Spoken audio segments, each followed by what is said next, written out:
Hi friends, it's Jules. Welcome to Jules Reads. This is going to be a video where I talk about the TBR I have for spooky season. So for me, spooky season really is September and October, a little bit into November, I guess, but I have I have 8 books I want to talk about. And let's just jump right into it. I am going to tell you what the book is, a little bit about the book, and then I think I'm going to read, if I can remember, I always forget, the first couple sentences out of the book. But the first book is Mary Shelley's Frankenstein. This I have read before. I've read halfway through and I gave up. It was a book club pick a year or two ago. And this was published in 1818. And this is the Penguin Classics edition that came out in 2018. So that's cool. It's 200-year anniversary edition. I think we all know what Frankenstein is about. So let me jump right into the first couple sentences. All right, it says, Letter 1 to Mrs. Saville, England, St. Petersburg, December 11th, 17 blank.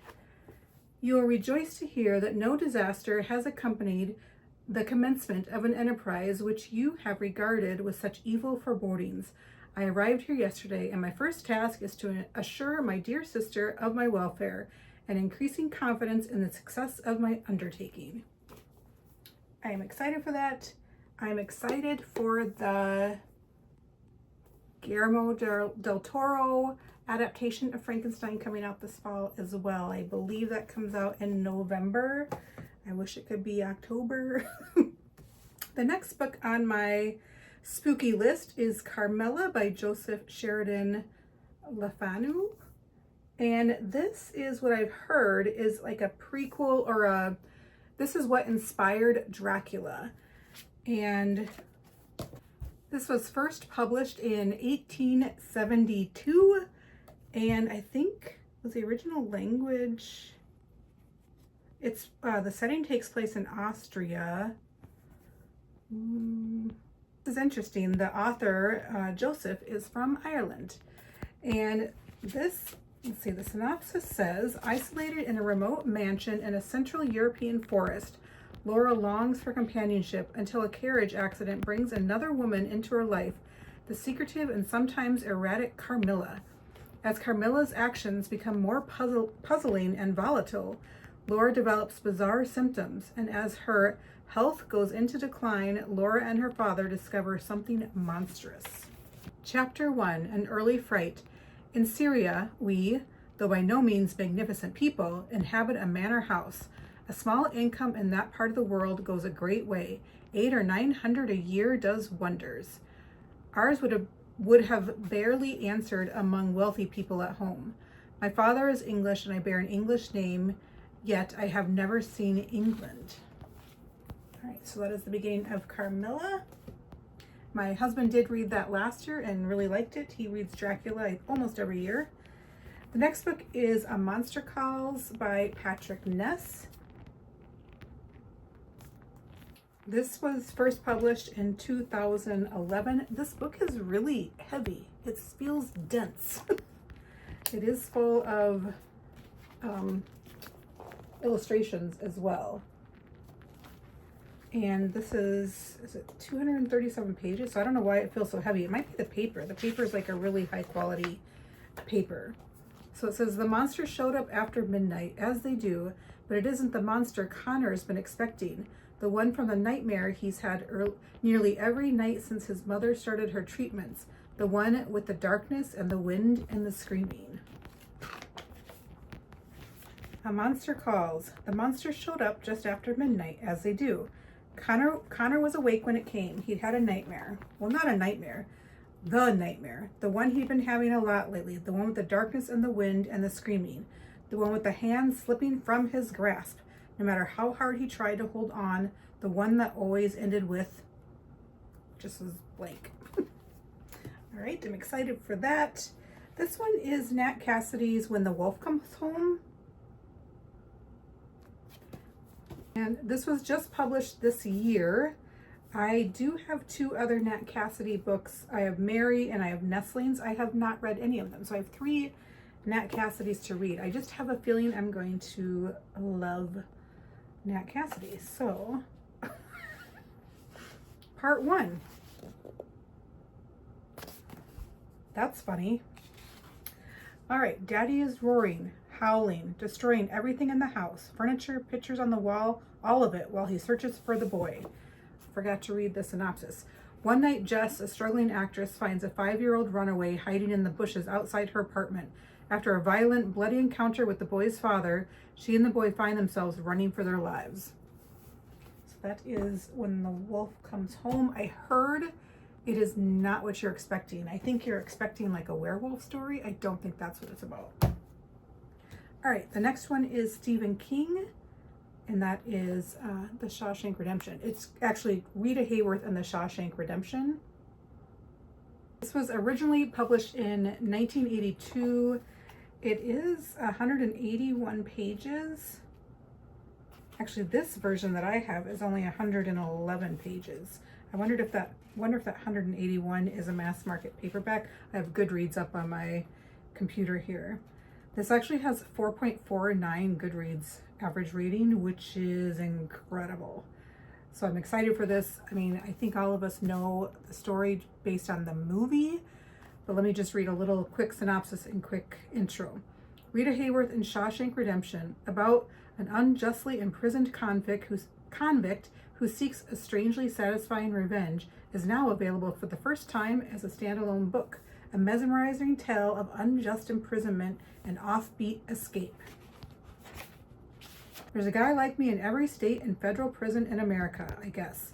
I'm the guy who can get it for you. Tailor-made cigarettes, a bag of reefer, if you're partial to that, a bottle of brandy to celebrate your son or daughter's high school graduation, or almost anything else, within reason that is. It wasn't always that way. Super excited. Stephen King is probably my favorite author. The next one is Strange Pictures by Uketsu.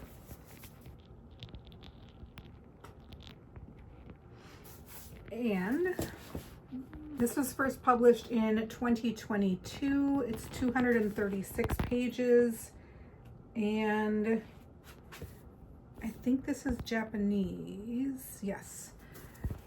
All right, let me read a little bit about the synopsis. A pregnant woman's sketches on a seemingly innocuous blog conceal a chilling warning. A child's picture of his home contains a dark secret message.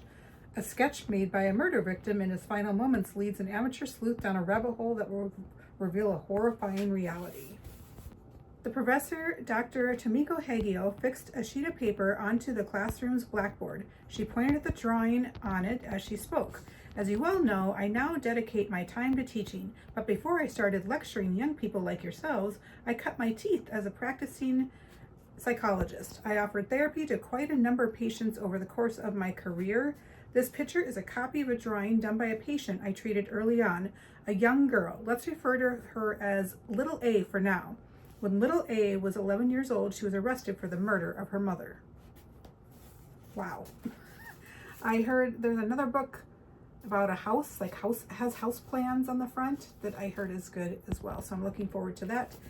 And the next one is Sarah Addison Allen's Garden Spells. And this was published in 2007, and it has 290 pages. And it says, the Waverleys have always been a curious family, endowed with peculiar gifts that make them outsiders in their hometown of Bascom, North Carolina. Even their garden has a reputation, for the Waverly history is in the soil, and so are their futures. Every smiling moon without fail, Claire dreamed of her childhood. She always tried to stay awake those nights when the stars winked and the moon was just a cresting silver, smiling provocatively down at the world, the way pretty women on vintage billboards used to smile as they sold cigarettes and limeade. All right, and the eighth and final one, which is, I've been holding on to this forever. It's a beautiful book. I love the style of it, and that is Slewfoot by Bram. This is a bigger than normal hardcover. This is 305 pages. It has a 4.23 average rating on Goodreads, which is fantastic. Connecticut, 1666. An ancient spirit awakens in a dark wood. The wild folk call him father, slayer, protector. The colonists call him slewfoot, demon, devil. To Abitha, a recently widowed outcast, alone and vulnerable in her pious village, he is the only one she can turn to for help. Chapter 1, The New World, Sutton, Connecticut, March 1666. A shadow deepened darkness, a whisper, another. No, more whispers, urgent. I do not hear you, I cannot hear you, for the dead do not hear. A chorus of whispers. Leave me be, you must awake. No, I am dead, and dead I shall remain. You can hide no longer, there is nothing left for me out there. Ooh. All right, so that is my spooky TBR for this spooky season coming up, and hopefully I can get to all 8 of these. I had the goal last year to get to a lot of these. I think the only one new since last year is When the Wolf Comes Home and Strange Pictures. Otherwise, I've had all of these for a year or 2, so it is really time to get to these. I'm excited about it, and I look forward to that. All right. What are your spooky reading plans this autumn? I would love to hear if you have any good ideas, if I could add to this, or if you read any of these and what your thoughts were. I would love to know that as well. I will chat with you later.